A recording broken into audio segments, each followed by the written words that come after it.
ఆదిలాబాద్ జిల్లాలో దారుణం చోటు చేసుకుంది. గాదెగూడ మండలం లోకారిలో గజేందర్ అనే గవర్నమెంట్ టీచర్ని తన భార్యే హత్య చేయించింది. వివాహేతర సంబంధమే దీనికి కారణమని పోలీసులు గుర్తించారు. గజేందర్ భార్యకు మరో వ్యక్తితో వివాహేతర సంబంధం ఉంది. ప్రియుడితో కలిసేందుకు తన భర్త అడ్డు వస్తున్నాడనే కారణంతో ఆయన్ని హత్య చేయించింది. హత్య చేయించడానికి సుపారీ గ్యాంగుతో ఆమె ఫోన్లో మాట్లాడిన ఆడియో పోలీసులకు చిక్కింది. దీంతో ఆమెను పోలీసులు అరెస్ట్ చేశారు. ప్రియుణ్ణి, వివాహితను కూడా అదుపులోకి తీసుకున్నారు. ఫోన్ ఆడియో, ప్రియుడితో దిగిన ఫోటోలు పోలీసులు రిలీజ్ చేశారు.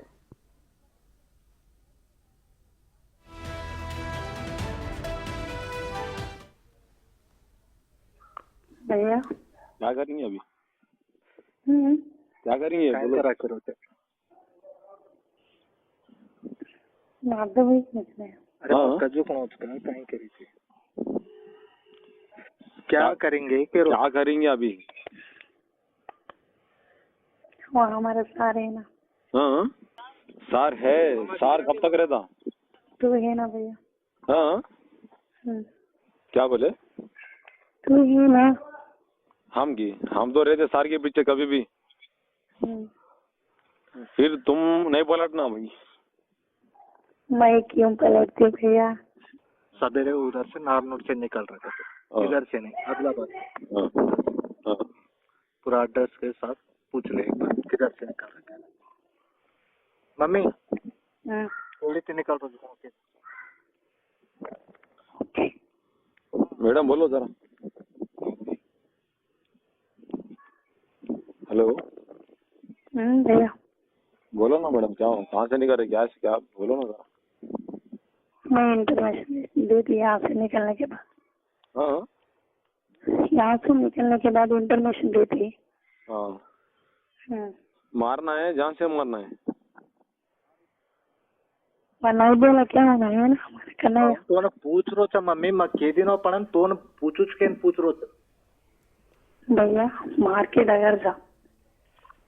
खाली मारना है, जान से मार देना है। जान से ठीक है మేడం. దీనిపై మరింత సమాచారం మా ప్రతినిధి అంజయ్య అందిస్తారు. అంజయ్య, ఈ ఘటనకు సంబంధించిన డీటెయిల్స్ ఏంటి? ప్రసన్న ప్రియుడి మోజులో పడి కట్టుకున్న భర్తనే కడతీర్చిన సంఘటన ఆదిలాబాద్ జిల్లాలో కలకలం రేపుతుంది. ప్రధానంగా ఆదిలాబాద్ జిల్లా కేంద్రంలో ఒక ఉపాధ్యాయుడు ఏదైతే గాదెగూడ మండలంలో పనిచేస్తున్నారో ఆ గాదెగూడ మండలానికి ప్రతి నిత్యం లాగా మొన్న కూడా పాఠశాలకు వెళ్ళడం జరిగింది. అయితే మోజులో పడిన ఎవరైతే లక్ష్మీ వివాహిత భర్తను అంతమొందించాలని నిర్ణయించుకోవడం కాకుండా ఒక సుపారీ గ్యాంగుతో ఒప్పందం చేసుకొని భర్తను అత్యంత దారుణంగా కుండి చంపించిన ఘటన ఏదైతే ఉమ్మడి ఆదిలాబాద్ జిల్లాలో తీవ్రమైన సంచలనంగా మారింది. ముఖ్యంగా ఏదైతే భర్త అంతమొందిస్తే ప్రియునితో ఉండొచ్చనే ఒక ఉద్దేశంతో ఆ ప్రియుణ్ణి ఏదైతే ఒక సుపారీ గ్యాంగుతో ఒప్పందం చేసుకోవడం, అదేవిధంగా ఆ సుపారీ గ్యాంగుతోని ఒప్పందం చేసుకున్న సందర్భంగా వాళ్ళతో మాట్లాడిన ఏదైతే ఫోన్ సంభాషణలు ఉన్నాయో, ఏదైతే హత్య చేయడానికి కొద్ది క్షణాల ముందు ఎవరైతే సుపారీ గ్యాంగుతో కూడా ఆ వివాహిత విజయలక్ష్మి మాట్లాడడం జరిగింది.